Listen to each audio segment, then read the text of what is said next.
Estimados alumnos, reciban un cordial saludo. Les habla su profesor, el ingeniero Daniel Naupari. En esta oportunidad vamos a llevar a cabo la práctica número 4 del curso de ventilación de minas. Como habíamos visto en oportunidades anteriores, la resistencia de un conducto es aquella que nos relaciona la pérdida de carga con el caudal que fluye a través de este conducto. Y de una manera más detallada, habíamos visto de que la pérdida de cabeza o la caída de presión era directamente proporcional al cuadrado del caudal. Es así que la cabeza estática es proporcional al cuadrado del caudal, la cabeza velocidad, que depende de la velocidad al cuadrado y por lo tanto del caudal al cuadrado, y por lo tanto la pérdida total también será proporcional al cuadrado del caudal. Es así que si recordamos la fórmula de Atkinson, vemos que la pérdida por fricción era igual al factor K de resistencia por el perímetro por la longitud entre el área al cubo. Todo esto multiplicado por el cuadrado del caudal.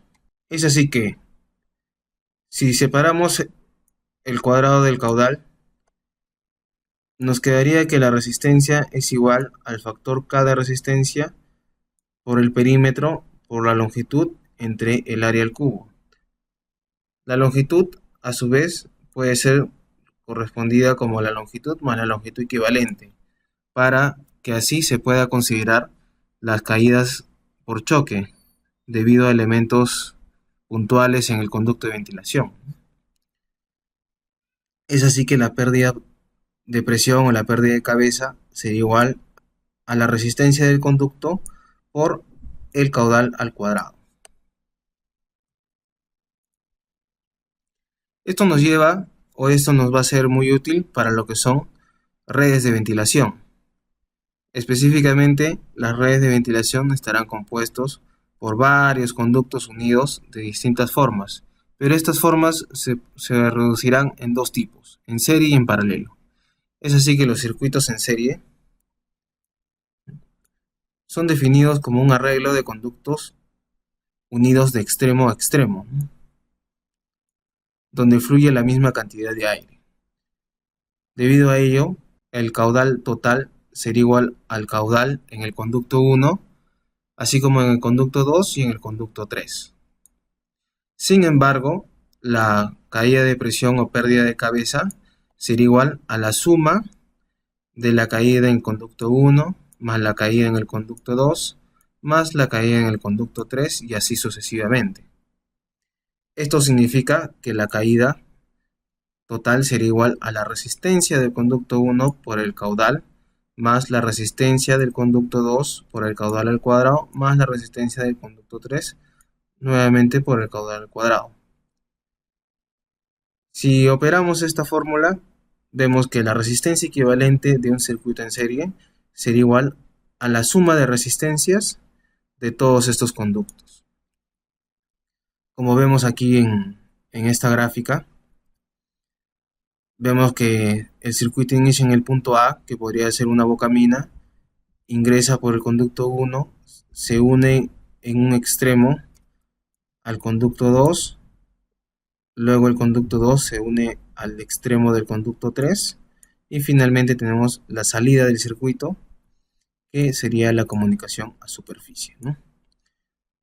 Este circuito se puede representar como un solo conducto de resistencia equivalente igual a la resistencia del conducto 1 más la del conducto 2 más la del conducto 3, y así sucesivamente si hubiese más conductos, ¿no? Otro de los conductos muy usados en ventilación son los conductos en paralelo. Podríamos considerar esto, por ejemplo, los bypass, ¿no? O los subniveles, que son elaborados dependiendo del método de explotación. Así tenemos que un bypass por lo general estará en paralelo con un subnivel. O podríamos tener varios frentes que son elaborados al mismo tiempo, como son en el caso de túneles de gran longitud, ¿no?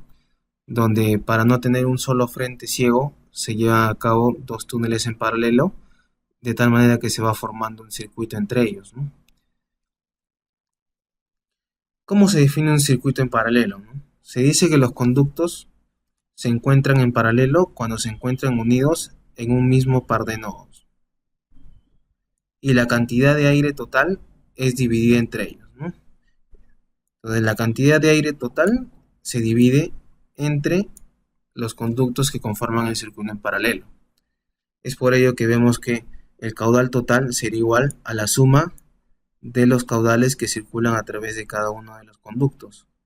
Sin embargo, la pérdida de cabeza o la pérdida de presión, la caída de presión, sería igual en cada uno de los conductos, ¿no?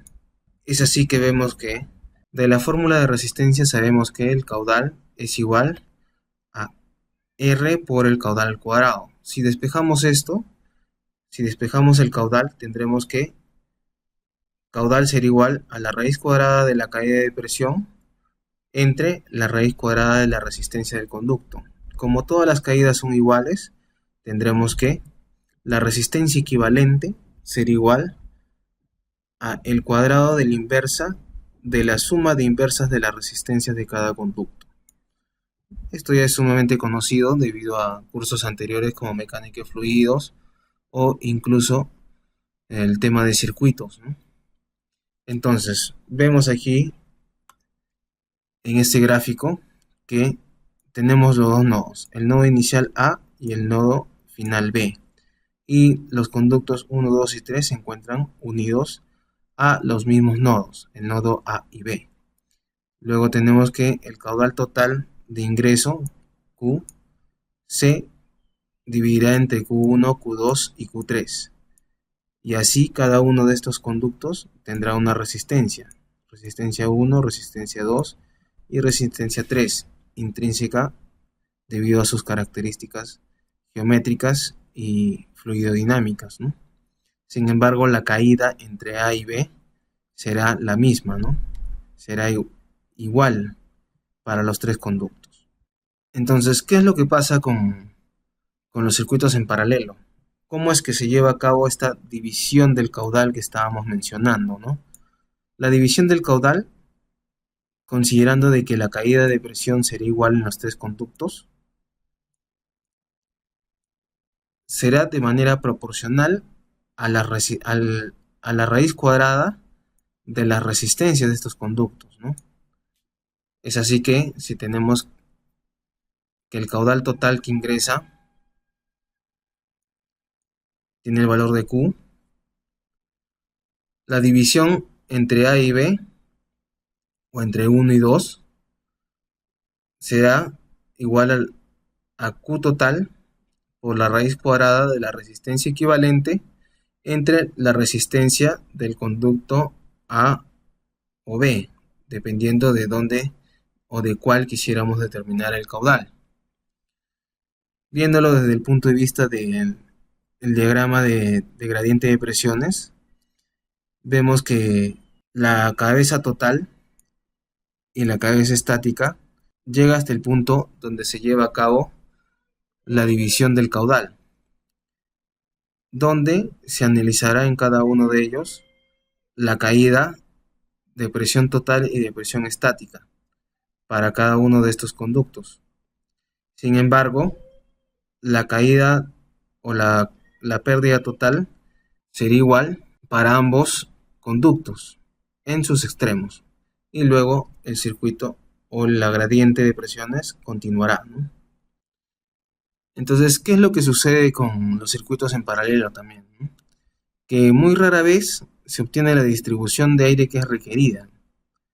Muchas veces tenemos dos labores, dos túneles, por ejemplo, en paralelo. Sin embargo, en una estamos llevando a cabo un trabajo con dos scoops y en el otro solamente se está llevando a cabo una perforación de exploración, ¿no? Entonces, la demanda de aire de uno de los conductos será mucho mayor que la del otro.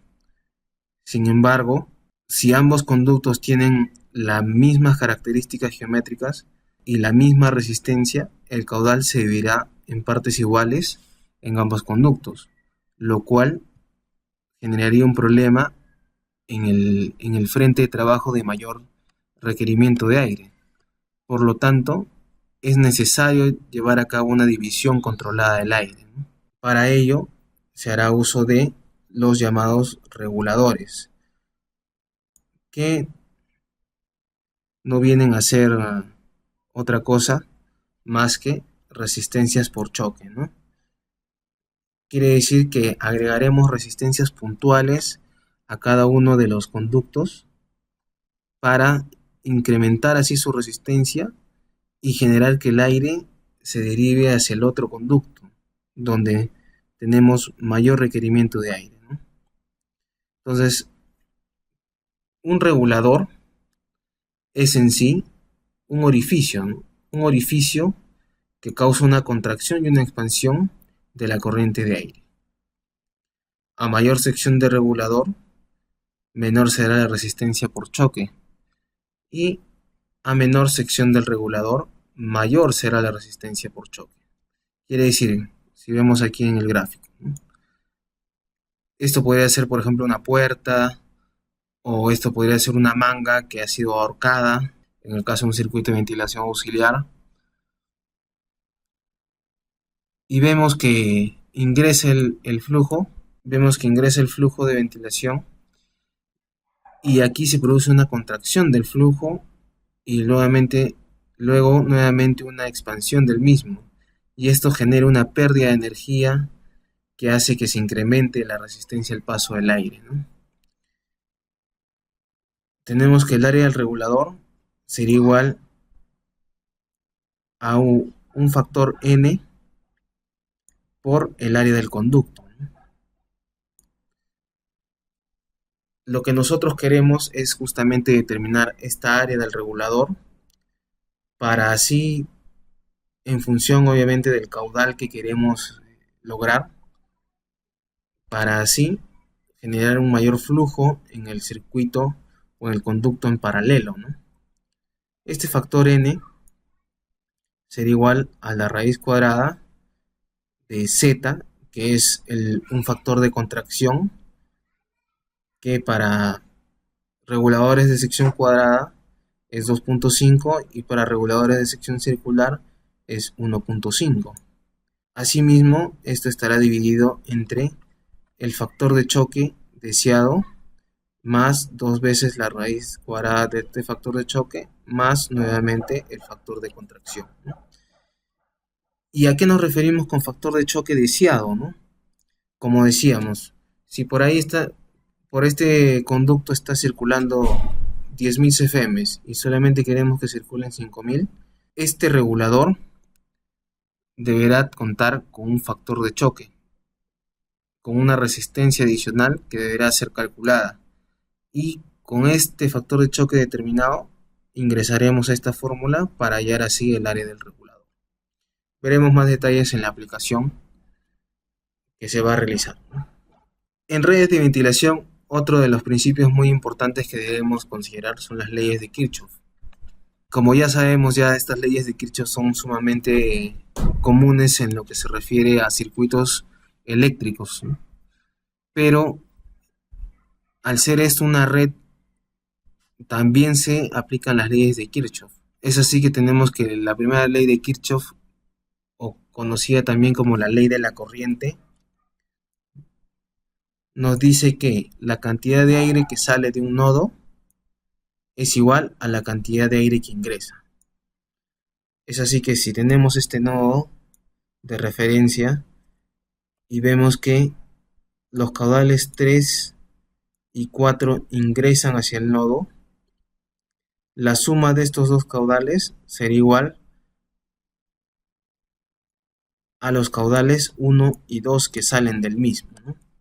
Es así que se debe cumplir que Q1 más Q2 menos Q3 menos Q4 debe ser igual a 0. O todos los caudales alrededor del nodo deben sumar 0, ¿no? La segunda ley de Kirchhoff, conocida como la ley del voltaje, nos indica que la suma de la caída de presión alrededor de cualquier circuito cerrado debe ser igual a cero. Para esto es importante asumir una convención de signos. Normalmente podemos aplicar la regla de la mano derecha o asumir, como vemos aquí, una dirección de la corriente, ¿no? Una dirección del sentido de la corriente, ¿no? Es así que, como hemos dicho, en un circuito cerrado, como vemos aquí, donde ingresa un flujo por este nodo y sale por este último nodo, la caída de presión alrededor de este circuito cerrado debe ser cero. Eso significa que la caída de presión de A más la caída de presión de B más la caída de presión en C menos la caída de presión en D debe ser igual a cero.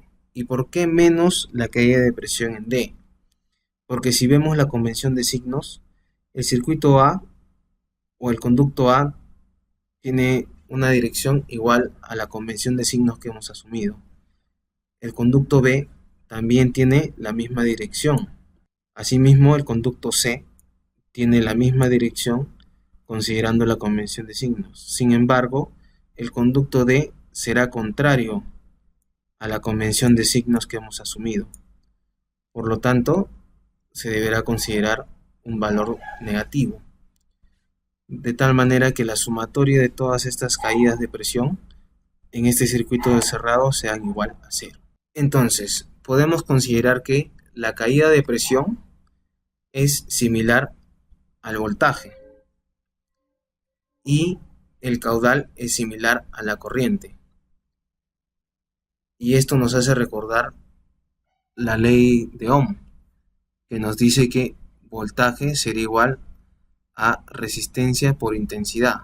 Sin embargo, vemos que aquí hay una gran diferencia, porque en ventilación no se depende solo del caudal, sino que se depende del caudal al cuadrado.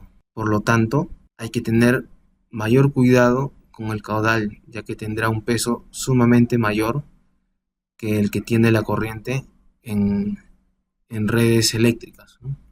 Muy bien, estimados alumnos, espero que se haya podido comprender estas leyes básicas para el análisis de redes de ventilación y por favor no se olviden dejar sus comentarios para poder debatir más sobre el tema. Gracias.